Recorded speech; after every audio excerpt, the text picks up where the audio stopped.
नीलगुंफ गांव की उस भयानक रात को बीते 6 महीने हो चुके थे। रोहन और वरुण शहर वापस तो आ गए थे, लेकिन उनकी रूह अभी भी उसी हवेली में फंसी हुई थी। अद्वैत का कहीं कोई सुराग नहीं मिला था। पुलिस ने उसे लापता घोषित कर दिया था। लेकिन एक रात वरुण के फोन पर एक वीडियो कॉल आई। स्क्रीन पर अंधेरा था और सिर्फ पायल की छन छन सुनाई दे रही थी। अचानक कैमरे के सामने अद्वैत का चेहरा आया। उसकी आंखें पूरी तरह सफेद थीं और चेहरे की खाल लटकी हुई थी। वो फुसफुसाया, मुझे लेने आओ, वो मुझे सजा दे रही है। रोहन और वरुण डर के बावजूद अपने दोस्त को बचाने के लिए दोबारा उसी हवेली की ओर निकल पड़े।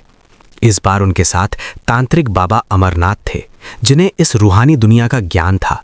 जब वे हवेली पहुंचे तो वहां का मंजर और भी खौफनाक था। पूरी हवेली अब लाल रंग के मकड़ी के जालों से ढकी हुई थी, जो असल में इंसानी नसों की तरह लग रहे थे। तांत्रिक बाबा ने अपनी धूनी जलाई और मंत्र पढ़ना शुरू किया। उन्होंने बताया, वो दुल्हन सिर्फ अद्वैत को नहीं ले गई, उसने उसकी आत्मा को अपने खून के श्रृंगार के लिए कैद कर लिया है।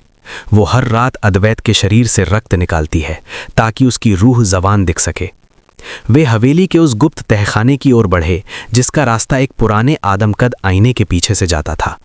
जैसे ही वे अंदर घुसे, उन्हें अद्वैत दिखा। वो एक खंबे से जंजीरों में जकड़ा हुआ था और उसके चारों तरफ जलती हुई मोमबत्तियां थीं। अचानक ऊपर की छत से वो दुल्हन नीचे गिरी। उसके पैर उल्टे थे और उसकी पीठ से केकड़े की तरह कई हाथ निकल आए थे। उसने दहाड़ते हुए कहा, मेरा अधूरा सुहाग अब इस लड़के की बलि से पूरा होगा। तांत्रिक बाबा ने अभिमंत्रित भभूत हवा में फेंकी, जिससे वो चुड़ैल कुछ देर के लिए पीछे हटी। उन्होंने वरुण को चिल्लाकर कहा, वरुण, उस अलमारी में देखो, वहां एक पुराना मंगलसूत्र होगा, उसे जला दो, वही उसकी शक्ति का स्रोत है। वरुण पागलों की तरह अलमारी की ओर भागा। चुड़ैल ने अपने लंबे बालों से वरुण का गला घोंटने की कोशिश की, लेकिन रोहन ने एक जलती हुई मशाल उसके बालों पर मार दी। चुड़ैल चीखने लगी, उसकी आवाज पूरे पहाड़ पर गूंज रही थी। वरुण को वो काला मंगलसूत्र मिल गया। जैसे ही उसने उसे जलती हुई धुनी में डाला, हवेली में एक धमाका हुआ। वो दुल्हन आग की लपटों में जलने लगी। उसके चेहरे का मांस पिघलने लगा और वो एक कंकाल में बदल गई, जो धीरे धीरे राख बन गई। अद्वैत की जंजीरें टूट गईं। रोहन और वरुण उसे उठाकर बाहर की ओर भागे। सुबह की पहली किरण के साथ वे हवेली से बाहर निकले। अद्वैत होश में तो आ गया था, लेकिन वो कुछ बोल नहीं पा रहा था। जब वे शहर पहुंचकर अद्वैत को अस्पताल लेकर गए तो डॉक्टर ने एक चौंकाने वाली बात कही।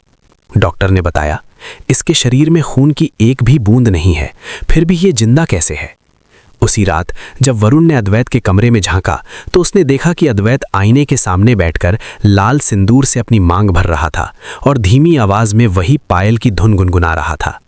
दुल्हन खत्म नहीं हुई थी, उसने अद्वैत के शरीर को अपना नया घर बना लिया था।